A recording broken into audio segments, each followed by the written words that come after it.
Halo gadget lover, assalamualaikum warahmatullahi wabarakatuh. Balik lagi bareng saya Budi di channel YouTube Gadget Empire. Setelah kemarin saya unboxing Asus ROG Phone 5 ini, kali ini saya mau review langsung Asus ROG Phone 5 dengan harga 9.900.000. Sebagus apa sih smartphone ini? Dan apakah handphone ini memang cocok untuk digunakan sehari-hari atau cuma buat main game aja? Kita bahas sebentar lagi ya.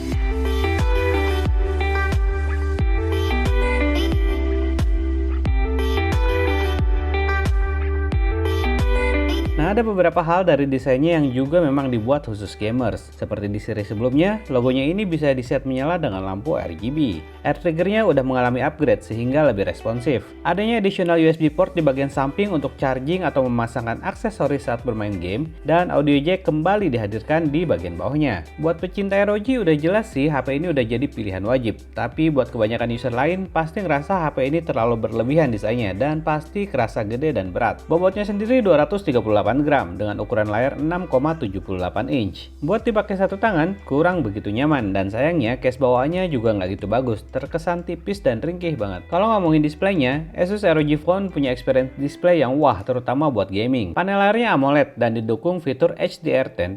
Kepadatan pixelnya juga tinggi dan tingkat akurasi warnanya sangat bagus. Layarnya ini mendukung refresh rate layar hingga 144Hz. Experience display saat main game kompetitif seperti PUBG Mobile di layarnya ini nyaman dan smooth karena punya refresh rate tinggi plus 300Hz touch sampling rate. Untuk perlindungannya, layar HP ini sudah dilindungi dengan Corning Gorilla Glass Victus yang diklaim lebih tahan 2 kali lipat dibanding Corning Gorilla Glass 6. Nah, yang paling ditunggu dari Asus ROG Phone 5 ini adalah review mengenai performanya. Qualcomm Snapdragon Elite Gaming di Snapdragon 888 5G yang ada di HP ini memang bikin performanya maksimal. Tapi ada hal yang bikin bete untuk experience gamingnya. Nanti saya kasih tahu kenapa. Skor benchmark dengan bantuan X-Mode hasilnya memang jadi salah satu yang terbaik. Perbedaannya cukup signifikan saat X-Mode dimatikan, jadi kalau mau performa yang maksimal disarankan menggunakan X-Mode. Tapi perlu diingat, X-Mode ini menguras baterai cukup kencang juga. Oke, yang bikin bete dari experience gamingnya ada di development gaming settingnya. Saat saya coba HP ini buat PUBG, setting smooth 90fps masih belum kebuka. Memang wajar sih karena chipsetnya masih baru. Tapi mengingat beberapa HP lain menggunakan chipset sama dan sudah bisa maksimal setting grafisnya, rasanya Asus perlu lebih mempercepat kerjasama dengan game developer untuk maksimalin setting grafis untuk game-game yang banyak dimainkan secara global. Update software dari HP ini juga termasuk lama dibandingkan brand lain. Cukup jarang update security patch atau bug fix di Asus ROG Phone series. Terlepas dari hal itu, gaming experience di HP ini memang mantep banget.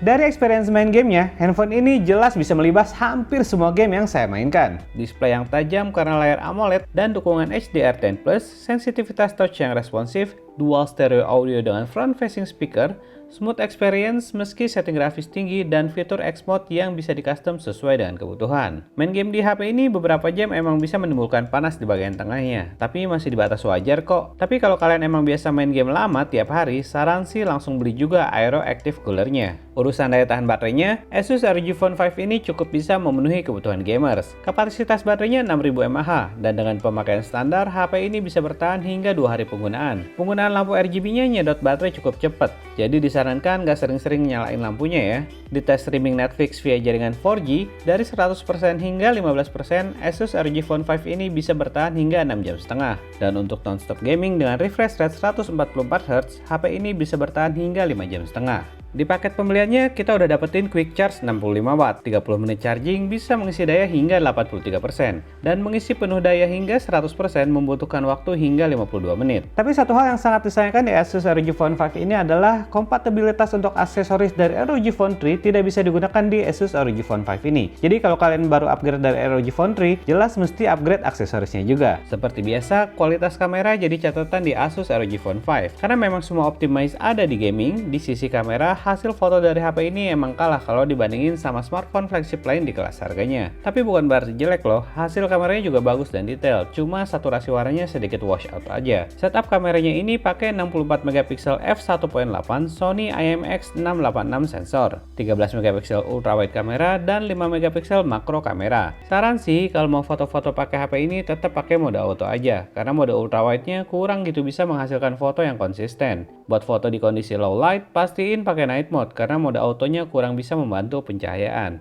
Untuk rekam video, meski bisa merekam hingga resolusi 8K, tapi karena nggak ada OIS, stabilisasi videonya kurang maksimal meski ada IS. Saat HyperSteady diaktifkan, Maksimum resolusinya hanya di 1080p. Jadi meskipun bisa merekam video hingga 8K, kalau rekam video sambil bergerak sangat disarankan untuk menggunakan resolusi Full HD dengan mode Hyper Steady.